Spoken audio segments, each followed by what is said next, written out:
Finally, we have something to read. The United Cajun Navy has completed a 22-page analytical report where they examined photographs, videos, boat locations, coordinates, and social media statements in connection with Nolan Wells' disappearance. They provided that report to TMZ, and I have never run to read something so fast in my life. But I read the entire report. I've got the gist. We're going to break it down. As always, I am a certified law nerd, bona fide non-attorney. This is not legal advice, just my interpretation of what I've read in this report. And this is not an official investigative report, it is an analytical report, so keep that in mind. Let's begin. For starters, the United Cajun Navy is a volunteer search and rescue organization that responds to natural disasters and missing person cases across the country. Following Nolan's disappearance, members of the organization reviewed photographs, videos, GPS coordinates, maps, and publicly available statements to reconstruct the timeline of what happened at Horn Island on July 4th. The result is this 22-page analytical report dated July 31st, 2026, titled Geospatial Timeline and Vessel Movement Analysis. Right away, the report lays out the question investigators were trying to answer. At what time did the key events happen? Which boats were present? Which boats moved? When did they move? Who was aboard them? When did the Triton begin taking on water? And finally, what happened between Nolan's last independently corroborated sighting and the reported 4:31 departure of the boat he arrived on? Those questions become the framework for everything that follows. Then they outline how the evidence was organized. Before comparing photographs or building a timeline, the analysts organized the evidence into 4 categories.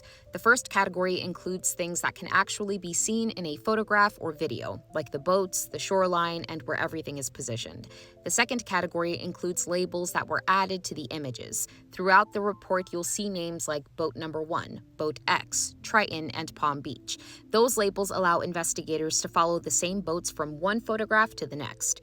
The third category is made up of documentary evidence, including emails, maps, and screenshots of social media posts. And the fourth category is analytical inference, where investigators compare multiple pieces of evidence to see whether they support the same conclusion. The first major finding focuses on a GPS location connected to the search. The report references a coordinate provided through the Mississippi Department of Marine Resources. Investigators compared that coordinate with another map pin that had been submitted during the investigation.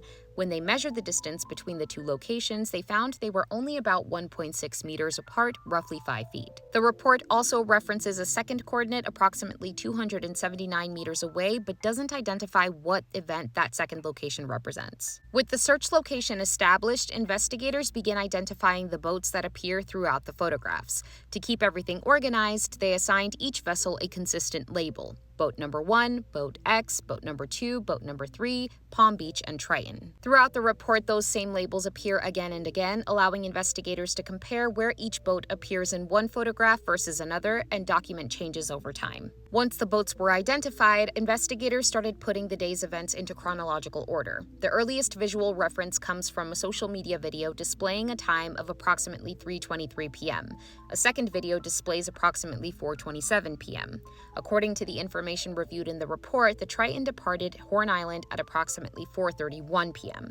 A shoreline photograph reportedly taken at 4:50 p.m. becomes the next major reference point. The report then incorporates statements describing activity around 5 p.m., a search planning coordinate documented at 6 p.m., and finally a witness statement describing observations made around 7:30 p.m. Piece by piece, investigators used those times to build the working timeline presented throughout the report. Once the timeline was in place, investigators compared the photographs. One of the changes they documented involved Boat Number 2, identified throughout the report as Frontier Bay. In earlier photographs, the boat appears anchored in one location, but by the time the 4:50 photograph was reportedly taken, it appears in a different position. Investigators also observed that Boat X appears in one configuration of boats but is absent in another, documenting another change in the arrangement of vessels visible that afternoon.